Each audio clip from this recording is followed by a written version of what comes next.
안녕하세요. 헬리오 아연소화 청소년과 원장 윤주희입니다. 오늘은 산후 우울증과 산후 다이어트에 대해서 한번 말씀드리도록 하겠습니다. 네, 그럼 슬라이드를 보면서 말씀드리겠습니다. 산후 우울감이란 대다수 여성들이 출산 후에 일시적인 우울감을 경험하는데요. 대부분 자연소지 때문에 크게 걱정하실 필요는 없습니다. 근데 그 중에서 한 10%의 이제 산모들은 대개 이제 산후 우울증으로 가기도 하는데 한 3개월에서 6개월 정도 우울감이 지속되고 1년 이상 가기도 합니다. 방치하면 상모 및 가족에게 심각한 영향을 끼칠 수도 있기 때문에 꼭 적극적으로 이제 상담을 받아보셔야 하는데요. 처음에 이제 결혼을 해서 이제 아기를 낳고 그러면 이제 행복하게 이제 아기와 이제 살 거라고 생각을 했는데 실제 아기를 낳고 나면 조금 현실은 다르죠. 아기는 울고 또 울고 밤낮으로 울어댑니다. 그렇기 때문에 이제 산모는 잘 시간도 없고 육체적으로 힘들고 정신적으로 힘들고 이러다 보면 이제 산후 우울증이 쉽게 오게 됩니다. 산후 우울증 원인은 다 아시다시피 급격한 호르몬의 변화도 있겠지만 아이 양육으로 인한 피로, 수면 장애, 그리고 충분치 못한 휴식으로 잠을 제대로 못 자면 사실 누구나 다 우울증이 쉽게 오기 마련인데요. 또 아이 양육에 대한 부담과 걱정, 내가 잘하고 있는지 이런 거에 대해서 이제 많이 걱정을 느끼다 보면 산후 우울증이 오고 또 위험 요인으로는 이제 배우자와 사이가 좋지 않을 때 특히 또 잘 오게 됩니다. 산후 우울의 독특한 증상으로는 아기의 건강이나 사고 발생에 대한 과도하고 부적절한 걱정입니다. 혹시 자신이 아기나 내 스스로가 나를 해칠 것 같은 두려움, 심한 경우에는 자살이나 영아살해에 대한 강박적인 사고가 이제 계속 생기게 됩니다. 근데 사실 우리 모두 어느 정도는 산후 우울증과 육아 우울증을 앓고 있습니다. 아기가 울 때 같이 울어본 경험 누구나 한 번쯤은 좀 있으시죠? 이럴 때 그러면 우리가 어떻게 해야 되는지 한번 알아보겠습니다. 일단 나의 감정을 가족이나 주변 사람에게 말로써 표현해야 하는데요. 내가 아기 때문에 너무 힘들다, 우울하다고 하면 주변 사람들이 나를 모성애가 부족하다고 생각하지 않을까? 또는 남편도 회사 다니느라 피곤할 텐데 내가 이제 뭐 아기 보느라 힘들다 이런 얘기를 해도 괜찮을까? 또는 남편은 어차피 말해도 이해 못할 거야. 이런 식으로 이제 생각하고 속으로 이제 삭히다 보면은 점점 산후 우울증은 더 심해지게 되고요.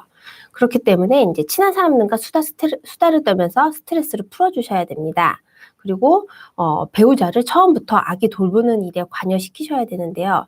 다 이제 처음이다 보니까 아빠도 아기를 이렇게 안는 것도 좀 어설프고 똥기저귀를 가르라 그래도 제대로 잘 못 갈고 처음에는 이제 잘 못하니까는 아예 처음부터 안 시키시는데요. 못 믿어 하지 마시고 처음부터 계속 시키셔야지 이제 실력이 듭니다. 그러니까 임무를 하나 정해놓고 시키셔야 합니다. 뭐 목욕 담당, 뭐 밤중 수유 담당, 또는 하다못해 아기 용품을 쇼핑하는 담당이라도 이렇게 시켜서 좀 이렇게 그 업무 분담을 나누는 게 좀 중요합니다.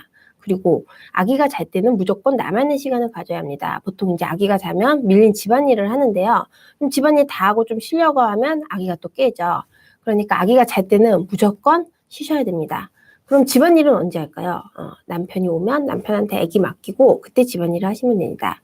그리고 이제 배우자와 단 둘만의 시간을 가질 수 있도록 아기를 믿고 맡길 수 있는 사람을 구하셔야 합니다. 그럼 이제 남편분은 어떻게 해주시면 될까요? 산모의 입장에서 공감하고 격려를 해주시고 또 밤중 수유를 좀 번갈아 가면서 해주셔서 산모가 밤에 푹 잘 수 있게 도와주세요. 그리고 이제 가장 많이 남편분들이 하는 말씀이 나는 이 정도면 다른 남편 치고는 많이 도와주는 거 아니야? 이런 말씀을 많이 하시는데요. 아기 돌보는 걸 도와준다라고 생각하지 마시고 주체적으로 나의 일이다라고 생각을 하시는 게 중요합니다. 그리고 한 달에 한 번이라도 온전히 엄마 혼자만의 자유시간을 마련해 주시기를 부탁드립니다. 그럼 저희 경험담을 한번 말해보겠습니다. 저도 이제 첫째 아이를 낳고 약 한 3개월, 또 둘째 아이를 낳고 한 4개월 정도 육아만 했었는데요. 이렇게 두 아이가 동시에 울어대면 정말 많이 힘들고 막 같이 막 울게 되죠. 그러다 보면 이제 아침에 이제 회사에 출근하는 남편이 얄미워지고, 그러면 이제 부부 사이도 틀어지고, 뭐 아이가 이제 자고 나면은 이제 스트레스를 풀 방법이 없으니까 매일 술만 마시고, 그럼 술 마시고 나면 다음날 또 피곤해서 이제 육아할 때 더 힘들고, 이런 이제 악순환이 되다 봅니다. 그래서 저도 이제 어느 날 이제 내가 이렇게 받는 육아 스트레스를 한번 책으로 읽고 한번 해결을 해보자 하고 이제 책을 읽게 되었습니다. 제가 읽으면서 이제 도움을 많이 받았던 책들을 좀 잠깐 소개해드릴까 하는데요. 이렇게 제목만 봐도 좀 많이 도움이 되죠. 뭐 세상에서 가장 소중한 내 아이가 나를 미치게 한다. 이 책을 읽으면서는 뭐 울기도 하고 웃기도 하면서 제가 좀 읽었던 기억이 나고요.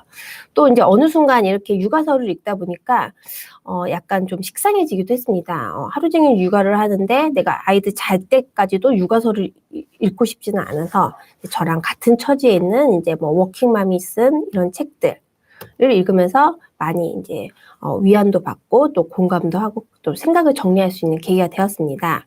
그리고 이제 요즘 이제 여성분들도 사회에 이제 진출도 많이 하고 좀 평등한 사회가 됐다고는 하지만 아무래도 육아에 있어서만은 여전히 좀 엄마한테 더 치우쳐 있고 이런 게 저는 좀 불공평하다고 생각하면서 이제 이런 책들도 읽게 되면서 특히 이제 마지막 책, 페미니스트도 결혼하나요? 이런 책은 제가 남편한테도 일독을 권했었는데요. 남편이 뭐 불만을 갖지 않고 이 책을 좀 읽고 나서 저랑 좀 대화를 하면서 좀 부부관계가 좀 개선되는 그런 효과도 좀 있었습니다. 그러면 이제 산후 다이어트는 어떻게 해야 될까요? 보통 언제부터 할까요? 많이 물어보시는데 산후 6개월부터 하셔야 됩니다. 산후 6개월부터 다이어트를 하시라고 해서 6개월 전에는 마음 놓고 먹어도 된다는 뜻은 아닙니다. 이제 보통 모유수유를 해야 되기 때문에 이제 어르신들은 모유수유 해야 되니까 밥도 많이 먹고 뭐든지 많이 먹어라 이렇게 권하시는데요. 뭐 그렇다고 해서 꼭 몇 끼 고기 반찬, 몇 끼 미역국이나 뭐 사골국을 드실 필요는 없습니다. 보통 일반 여성은 1일 열량 권장량이 2000kcal인데 수유면은 여기서 400kcal만 더 드시면 됩니다. 이 400kcal는 우유 2컵, 달걀 1개, 사과 1개, 고기 60g. 생각보다 적죠. 네. 그래서 좀 이렇게 내가 모유수유를 하지만 너무 이제 혹시 과식을 하거나 고칼로리를 섭취하고 있지는 않은지 꼭 살펴보셔야 하고요. 다이어트의 3가지 적은 바로 나는 육아랑 살림을 하느라 운동할 시간이 없어. 또 내가 뭐 애 낳는데 애 엄마인데 이 정도면 됐지. 또 이제 아이 재우고 난 후에 먹는 야식을 끊어야 되는데 이게 보통 다이어트의 한 3가지 적이라고 저는 생각이 되는데요. 제가 산후에 다이어트를 시작하게 된 계기를 잠깐 한번 말씀드리겠습니다. 이제 둘째를 낳고 이제 좀 아이들이랑 외출할 때 입을 옷을 사러 옷가게를 가서 한번 입어보겠다고 이제 말을 했더니 이제 매장 점원이 이거는 저한테 맞지 않을 것 같다고 이제 입어보지 말라고 하였는데 사실 그때 제가 좀 굉장히 충격을 먹었고 그때 제가 이제 좀 굶어가지고 한 4kg 정도 뺐던 그런 기억이 있습니다. 그러면 이제 현실적으로 다이어트 하려고 하면은 우리가 또 이제 고민하는 게 운동하러 가려고 이제 따로 시간 내는 게 현실적으로 어려워요. 또 코로나 때문에 요즘은 헬스장 가기도 망설여져요. 또 PT 받는 금액이 또 부담스러워요. 이럴 때는 요즘 많이 하시는 건데 이제 홈트를 주로 이제 많이 하시죠. 이런 거 이제 바이크, 실내용 자전거 많이 이제 뭐 홈쇼핑이나 이런 데서 보셨을 텐데요. 이것도 뭐 드라마 같은 거 보면서 30분씩, 1시간씩 하면 굉장히 유산소 운동이 되고 좋은데 보통 이렇게 많이 옷걸이로 활용을 하게 되시죠. 그리고 그래서 제가 이제 저는 이제 이런 좌식 바이크도 있길래 사봤는데요. 진료실에서 이렇게 놓고 또는 뭐 사무실이나 진료실 아니면 이렇게 식탁 밑에 놓고 이렇게 운동을 틈틈이 하는 것도 도움이 많이 됩니다. 그리고 이제 워킹 패드인데요. 이것도 요즘 많이 이제 홈쇼핑이나 이런 데서 제가 판매하는 걸 보고 또 구매를 했는데요. 아무래도 아기 재워놓고 밤에 밖에 나가서 이제 워킹 하기에는 좀 약간 좀 무섭고 그럴 때 집에서 잠깐 5분, 10분이라도 하면은 도움이 좀 많이 되는 것 같습니다. 그리고 요즘 유튜브 이런 동영상 많이 보시면요. 이게 지금 제가 아이들하고 이제 바나나 차차 뭐 이런 걸 틀어놓고 같이 하는 건데요. 이제 이렇게 하면 따로 시간 안 내도 좋고 아이들도 즐거워하고 한 세 곡 정도 이렇게 하면은 땀도 많이 나고 운동도 되고 아이들하고 놀아주는 것도 되고 좀 좋습니다. 그리고 또 이렇게 요즘 이제 유튜브에 보면은 뭐 이런 많은 유튜버들이 이렇게 쉽고 재밌는 다이어트 댄스를 올려놨는데요. 이런 것도 한 3곡 정도 따라 하시면은 땀도 많이 나고 스트레스도 풀리고 집에서 쉽게 하실 수 있는 운동입니다. 또 이제 집에서 할 수 있는 운동 동작 제가 3가지를 한번 찾아봤는데요. 하루에 한 번 50분 시간 내기는 사실 어려울 수 있습니다. 그런데 하루에 5분씩 10번은 시간을 낼 수는 있죠. 그러니까 이제 틈틈이 뭐 5분씩이라도 짬을 내서 이런 홈트 동작을 해보면 좋을 것 같습니다. 첫 번째 동작인데요. 이 동작은 이제 보통 플랭크를 보통 여성분들은 1분 이상 하기가 힘들죠. 그래서 플랭크 약간 변형 자세인데 집에 이제 항상 육아 매트는 깔려 있으니까 수시로 이런 동작을 뭐 10번 또는 15번을 한 세트로 해서 한 3세트씩 하시면 상체 근력 운동에 많은 도움이 되고요. 그리고 또 이거는 이제 뭐 지렁이 운동이라고 제가 이제 표현을 하는데요. 이것 또한 유산소 운동과 이제 무산소 운동, 근력 운동이 같이 되는 걸로 이것도 한 번에 10번에서 15번을 한 세트로 해가지고 운동해 보시면 굉장히 많이 짧은 시간 안에 칼로리 소비가 많이 됩니다. 그리고 이제 힙 운동 하는 것도 이렇게 오른발 뭐 10번, 왼발 10번 번갈아 가면서 한 세트씩 이렇게 틈날 때마다 수시로 하면 힙 운동도 되고 이제 복부, 이제 코어도 잡아주고 이런 것도 집에서 수시로 쉽게 할 수 있는 그런 동작 중에 하나입니다. 그리고 이제 다이어트의 70%를 차지하는 것은 식이 조절인데요. 가장 중요하면서 또 가장 어렵죠. 다이어트 할 때 이제 물 2리터 마시라고 많이 말씀을 하는데 사실 물 2리터 마시기 힘들고 자꾸 잊어먹습니다. 그래서 저는 아침에 일어나면은 2리터짜리 이제 보틀에다가 뭐 아메리카노를 연하게 탄다던가 아니면 뭐 제가 좋아하는 차를 탄 후에 이렇게 이걸 딱 책상이나 뭐 이렇게 식탁에 놓고 내가 오늘 하루 동안 이 물은 다 먹겠다 하는 생각으로 수시로 마십니다.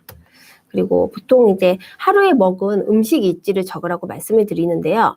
하루 종일 내가 먹은 음식을 적어봤더니 막 적으면서 이제 좀 반성을 하는데 또 내일은 또 이제 또 계획성 없이 무분별하게 막 간식도 먹게 되고 이렇게 하기 때문에 저는 반대로 저녁에 다음날 먹을 제가 음식을 한번 적어보았습니다. 그러면은 그 적은 식단표를 보고 내가 먹은 음식을 체크해가면서 하면 아무래도 계획성 있게 먹게 돼서 좀 칼로리를 좀 낮출 수가 있었던 것 같습니다. 이렇게 이제 다이어트 식단으로 영양가 있게 챙겨 먹으면 좋은데 사실 우리가 시간이 없어서 이렇게 만들어 먹기가 상당히 힘들죠. 그래서 제가 이제 그러면 먹을 음식을 한번 만들어 보았습니다. 우리들은 아이 유식은 정말 정성껏 만드는데 보통 본인 밥은 대충 때우는 경우가 많습니다. 저도 그랬는데요. 낮에는 뭐 대충 컵라면, 뭐 과자, 빵 이런 거 먹으면서 이제 저녁에는 좀 이제 하루 종일 제대로 못 먹었으니까 잘 먹어보겠다고 이제 배달 음식으로 막 치킨, 피자 이런 거 시켜 먹으면 사실 뭐 낮에는 낮에대로 영양가도 없고 밤에는 고칼로리를 먹어서 살만 찌고 전혀 건강이나 다이어트에 도움이 안 되죠. 그래서 영양가는 있고 칼로리는 낮고 또 최대한 쉽고 간단하게 이렇게 만들 수 있는 음식을 제가 3가지 정도 한번 만들어 보았습니다. 첫 번째는 시금치 샐러드인데요. 시금치를 씻어가지고 잘게 그냥 손으로 뜯습니다. 그런 다음에 올리브 오일을 뿌리고 치즈가루를 뿌립니다. 사실 이렇게만 해서 먹어도 굉장히 포만감이 있고 맛있는데 여기다가 이제 반숙란 방울토마토, 그다음에 견과류까지 올리면 완벽한 식단이 되죠. 이렇게 막 사실 계란 어쩔 때 바쁠 때는 계란 삶는 것도 계란 삶을 시간이 없을 때도 있는데요. 요즘은 마트 같은 데 가면 반숙란이 잘 만들어져 있으니까 그거를 한번 이용해 보시는 것도 괜찮습니다. 그리고 다음에 이제 소고기 버섯 볶음인데요. 이것도 굉장히 쉽습니다. 그냥 소고기랑 또 아이 키우는 집이면 항상 거의 뭐 아이 반찬용으로 버섯이 있기 마련이죠. 뭐 표고버섯이나 뭐 이런 새송이버섯 그냥 뚝뚝뚝 썰어가지고는 저는 소고기는 그래도 가격도 저렴하고 기름기도 적은 보섭살을 추천하는데요. 그냥 이렇게 같이 볶아만 주시면 됩니다. 그런 다음에 조금 넓은 그릇에다가 가지런히 피고 야채 스틱 같은 것도 이렇게 얹으면은 이것만 먹으면 또 굉장히 포만감도 느끼고 건강해지는 그런 식단이죠. 그리고 3번째 이제 아보카도 바나나 샐러드인데요. 이것도 뭐 집에 늘 있는 재료로 반숙란, 방울토마토, 바나나, 아보카도, 거기다가 견과류 이렇게 해서 먹으면 또 영양가가 아주 만점인 음식이 되죠. 그럼 제가 그러면 잠깐 중간에 채팅창을 한번 좀 보면서 말씀해 보시겠습니다. 말 한번 나눠보겠습니다. 식이 조절 힘들다는 분들 많이 계셨고요. 도움 많이 되셨던 운동 채널이 있으면 추천 부탁드린다고요. 아까 제가 잠깐 영상에도 띄웠는데 유명한 유튜버인데 이제 조시앤 밤이라는 유튜브 유튜버 채널이 있는데 그것도 많은 도움이 됐었던 것 같습니다. 그리고 층간소음이 많이 걱정된다고 말씀을 하셨는데요. 근데 이거 층간소음은 정말 이건 좀 아파트에서는 문제가 되기 때문에 꼭 밑에다가 매트를 두껍게 깔고 그렇게 하셔야 됩니다. 그리고 또 보시면은 뭐 워킹 패드 층간소음 심하지 않나요? 이렇게 또 말씀하셨는데 워킹 패드 밑에도 좀 두꺼운 그런 그 매트를 또 따로 사가지고 깔았더니 층간소음은 괜찮았습니다. 이게 워킹 패드는 이제 말 그대로 걷는 거지 뛰는 게 아니기 때문에 생각보다 층간소음은 괜찮았습니다. 네. 그리고 그럼 또 이제 제가 또 진행해 보겠습니다. 그래서 제가 한번 실천해 본 거를 한번 이제 말씀드리겠습니다. 이제 제가 이렇게 아침에 출근하면은 아니면 그 전날 이제 내가 다음날 먹을 음식을 이렇게 적어봅니다. 아침에 이제 뭐 아메리카노, 뭐 샤인머스켓 열알, 작은 식빵 한 조각, 점심은 소고기랑 버섯, 오후 간식으로는 뭐 라떼, 저녁에는 이런 거 이렇게 해서 보면서 이제 내가 먹은 거를 체크하고 배가 고플 땐 내가 오늘 하루 먹을 수 있는 것 중에 무엇을 먹을까 이렇게 생각을 하면은 아무래도 이제 계획하지 않았던 간식이나 뭐 이런 것들을 안 먹게 되는 효과가 있었던 것 같습니다. 그리고 이제 내가 오늘 해야 될 운동, 출근할 때는 계단으로, 바이크를 5분씩 3번 탄다. 퇴근할 때도 계단으로, 워킹 패드는 하루에 15분 탄다. 이렇게 좀 적어 놓고 내가 실제 했나 안 했나 이렇게 체크하면서 하면은, 이게 실제 좀 더 많이 몸을 움직이게 되고요. 또 자기 전에 안 한 운동이 있으면 하고 자면 되고, 이것도 도움이 많이 되었던 것 같습니다. 그리고 이제 식이요법의 핵심은 저녁 6시 이후 먹지 않는 것인데요. 사실 저녁 6시 이후 먹지 않는 게 제일 힘듭니다. 그래서 이제 식욕 억제가 너무 힘들 때 식욕 억제제를 복용하는 게 어떨까요? 하고 많이 물으시는데요. 저는 운동과 같이 병행한다면 괜찮다고 생각이 듭니다. 요즘 많이 쓰이는 식욕 억제제로 이제 큐시미아, 삭센다 이렇게 있는데요. 큐시미아는 가장 최근에 이제 FDA를 승인받은 이제 펜타민 계열의 식욕 억제제로 효과도 좋고 장기 처방도 가능하기 때문에 요즘 많이 사용하고 있습니다. 그리고 삭센다도 이제 이거는 주사제인데요. 매일 셀프로 자기가 이제 자기 몸에다가 주사를 놓는 건데, 이것도 비교적 부작용이 적기 때문에 많이 사용하고 요즘 계십니다. 그래서 이제 최근에 가장 많이 이제 대표적으로 쓰이는 식욕 억제제 제가 2가지를 잠깐 가져왔고, 비교적 부작용도 적고 효과도 있기 때문에 꼭 병원에 가셔가지고 만약에 이제 의사 선생님하고 상담 후에 적절하게 운동과 병행하면서 사용하시는 것은 저는 나쁘지 않다고 생각합니다. 그러면 잠깐 또 제가 채팅창을 보면서 한번 또 말씀드리겠는데요. 옆에 이렇게 아까 제가 그 표를 쓸 때 옆에 칼로리 안 써도 될까요? 라고 물어보셨는데 사실 이렇게 두부 한 모 150kcal 예를 들면 귤 2개 100kcal 이렇게 쓰는 거는 크게 의미는 없는 것 같습니다. 그래서 칼로리는 안 쓰셔도 크게 우리가 정말 연예인처럼 다이어트 하는 거 아니기 때문에 괜찮을 것 같습니다. 그리고 또 제왕절개 하면 살이 더 안 빠지나요? 라고 이렇게 물어보셨는데요. 제왕절개 한다고 살이 더 안 빠지는 거는 아닙니다. 근데 이제 제왕절개를 하고 나면은 이제 아무래도 복직근 회복이 조금 더 오래 걸리기 때문에 이제 복근 운동은 조금 더 늦게 시작하셔야 되는데요. 사실 복근 운동 아니어도 걷기 운동부터 하실 수 있기 때문에 제왕절개를 한다고 해서 살이 더 안 빠지는 것은 아닙니다. 그리고 이제 산후에 이제 탈모 관리법 많이 물어보셨는데요. 사실 탈모 관리법은 머리카락 정말 이제 한 아기 낳고 100일 정도 되면 많이 빠지죠. 그럴 때 검은콩이 좋다, 산모 아니 탈모 전용 비싼 샴푸가 좋다 이렇게 많이 하는데 사실 뚜렷한 방법은 없고요. 그냥 탈모가 심할 때는 좀 격하게 다이어트는 하지 마시고 그냥 이렇게 골고루 챙겨 먹는 거 뻔한 얘기 같지만 골고루 챙겨 먹고 그냥 그러는 게 이제 좋습니다. 사실 산후에 있는 탈모는 한 1년 지나면 다 머리가 나오니까 물론 빠질 때는 굉장히 이제 고민되고 좀 저도 머리가 이렇게 우수수 빠질 때는 우울하기도 했는데요. 결국에는 다 나오니까 너무 걱정하지 않으셔도 됩니다. 그리고 먹다 안 먹으면 요요가 오지 않나요? 먹다 안 먹으면은 요요가 물론 이제 굶어서 빼기만 하면 다시 이제 원상 복귀로 돌아가면 당연히 요요가 오는데요. 이제 우리는 이제 굶어서 뺀다기보다 이제 먹는 양을 줄여서 빼고 운동을 하는 거니까 사실 먹는 양의 한 2분의 1 또는 3분의 1을 줄이고 운동 하루에 1시간씩만 해도 살은 빠집니다. 근데 사실 먹는 양을 3분의 1 정도 줄이고 운동 매일 1시간씩 하는 거 이거 굉장히 어렵죠. 그래서 문제지 사실 먹는 양을 뭐 진짜 전혀 극단적으로 뭐 90% 이하로 줄인 다음에 이제 그렇게 해서 살이 빼지 않은 한은 특별히 먹었다고 해서 다시 이제 다이어트 후에 좀 정상 일반 시기로 돌아간다고 해서 뭐 요요가 오거나 그러지는 않습니다. 네. 그리고 또 계단 운동 좋아요라고 말씀해 주셨는데요. 네, 계단 운동 무릎에 특별히 무리만 가지 않는다면 계단 운동도 아주 좋습니다. 네. 그래서 이제 저희가 생각하는 이제 다이어트란 이것도 이제 나를 아끼고 돌보는 수단 중에 이제 하나라고 생각을 합니다.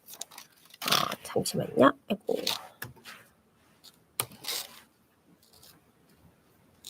네, 잠시만요. 죄송합니다. 네.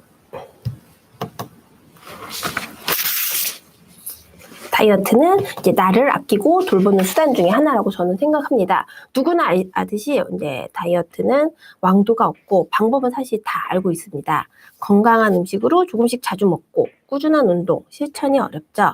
이렇게 오늘부터 저랑 같이 이렇게 운동화 신고 백팩 메고 아까 누가 채팅창에서 이제 말씀해 주신 것처럼 계단을 걸어보는 것부터 시작해보면 어떨까 하고 제가 생각해 보았습니다.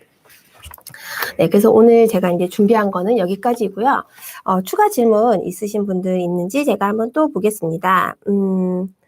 김사랑이 광고하는 약도 있던데, 이런 게 뭐 도움이 될 수는 있겠는데요. 사실, 이런 거 방송에서 제가 얘기해도 되는지 모르겠는데 거의 도움 안 됩니다. 네. 돈 쓰지 마시고, 또 올리브영에서 파는 초록이 분홍이 같은 다이어트 약들 괜찮나요? 네, 먹을 필요 전혀 없습니다. 그리고 모유수유랑 체중이랑 관련이 있나요? 네. 모유수유하면 살 많이 빠집니다. 근데 사실 모유수유하면은 또 이제 엄마 체력도 많이 힘들고 딸리기 때문에 모유수유하면은 살이 많이 빠지고 또 이제 회복이 되는 건 맞는데 이제 모유수유를 핑계로 음식을 너무 이제 마음 놓고 드시면 우리가 왜 임신했을 때 나 임신했으니까 괜찮아 하면서 막 야식도 좀 마음 놓고 먹고 이렇게 되면은 좀 임신 시에 좀 과다하게 살이 찌듯이 모유수유 중에도 모유수유 중이니까 많이 먹어도 괜찮겠지 하고 이제 좀 편하게 드시면 사실 살이 많이 찌니까 아까도 제가 말씀드렸듯이 모유수유 중이라고 많이 드실 필요 없고 400kcal만 더 드시면 됩니다. 네, 그러면 다이어트에 아주 도움이 됩니다. 그 다이어트 약 부작용이 걱정돼요. 모든 약은 사실 부작용이 있기 때문에 다이어트 약도 부작용이 있는데요. 그렇기 때문에 꼭 의사 선생님과 상의해서 조절해 가면서 기간을 복용하셔야 됩니다. 네. 이렇게 해서 여기 제가 읽어보니까 이제 오늘부터 같이 이제 시작하겠다는 분들이 많으신데요. 네. 그러면은 오늘부터 다들 뭐 작심삼일 하지 마시고 저랑 같이 저도 오늘부터 다시 좀 저도 요즘 사실 이렇게 이걸 강의 준비하고 하면서 야식을 좀 많이 먹었더니 살이 많이 쪘는데요. 저도 오늘부터 그럼 열심히 또 다이어트를 같이 한번 해보도록 하겠습니다. 네, 오늘 제가 준비한 거는 여기까지고요. 이렇게 제가 3주에 걸쳐서 이렇게 준비를 했는데 여러분께 많은 도움이 됐는지 많이 모르겠습니다. 앞으로도 뭐 궁금하신 거 있으면은 언제든지 문의 주시면 제가 좀 아는 한에서는 성실히 답변 드리도록 하겠습니다. 그럼 오늘 저녁 귀한 시간 내주셔서 시청해 주셔서 감사합니다.